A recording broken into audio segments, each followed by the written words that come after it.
Master Prickly. Joan went out in the garden one morning, carrying her tennis racket and some balls.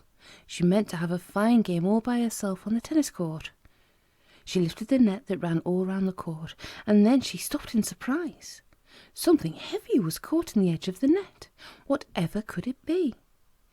Joan knelt down to see, and then she gave a cry.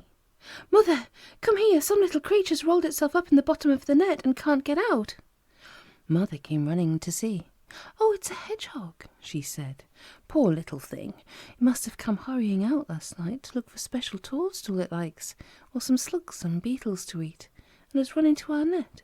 Its prickles became caught in it, and the more it struggled, the tighter it was tangled." "Oh dear! Can we get it out? Is it hurt?" asked Joan. "Not hurt, but scared," said Mother. "Well, we can't possibly untangle the net, Joan. It's wound so tightly round the little thing's body. Go and get my scissors and we'll cut the net." So they cut the strands and bit by bit freed the frightened hedgehog.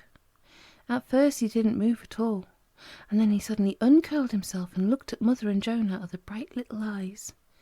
"He's very, very prickly, isn't he?" said Joan.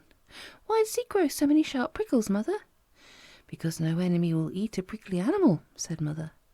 "How would you like a mouthful of prickles, Joan?" "I wouldn't," said Joan. "Mother, he's got such a dear little snout and such bright black eyes. I like him.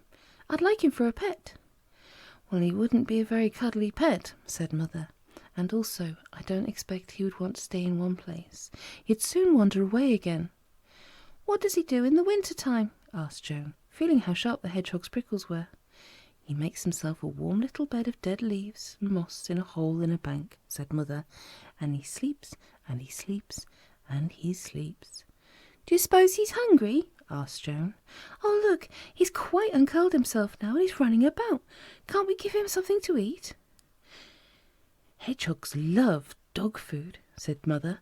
"You go and get him some, and I'll watch that he doesn't run away before you come back." As soon as Joan stood up to go, the hedgehog curled himself into a ball in fright. It was marvellous to see him. It didn't take Joan long to fetch the dog food, and she set it down gently beside the roll-up prickly ball. "Now come a little way away," said Mother, and they quietly moved off a few yards. In half a minute the hedgehog uncurled himself again and stood on his 4 short legs. He sniffed the air. Oh, what could he smell!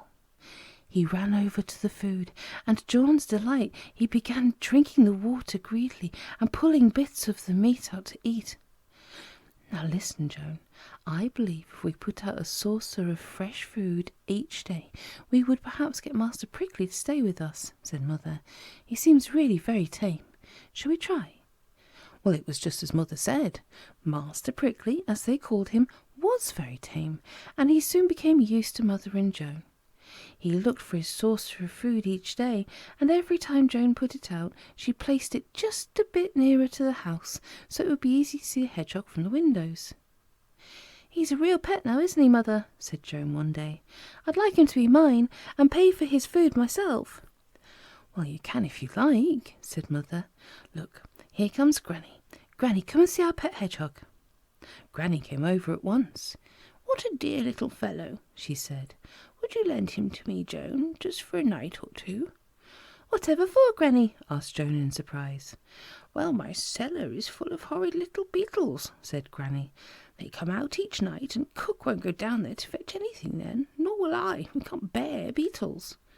"Will Master Prickly get rid of them for you then?" asked Joan.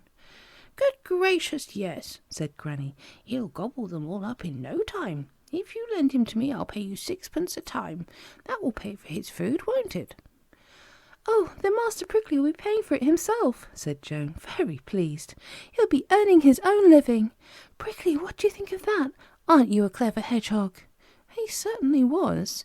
In 2 nights he'd cleared Granny's cellar of all the black beetles there, and she was delighted. She gave Joan a shilling. "Look, Prickly," said Joan, "it's for you, to buy your dinner each day. Well done." Joan will be very sorry when he goes to sleep for the winter, won't she?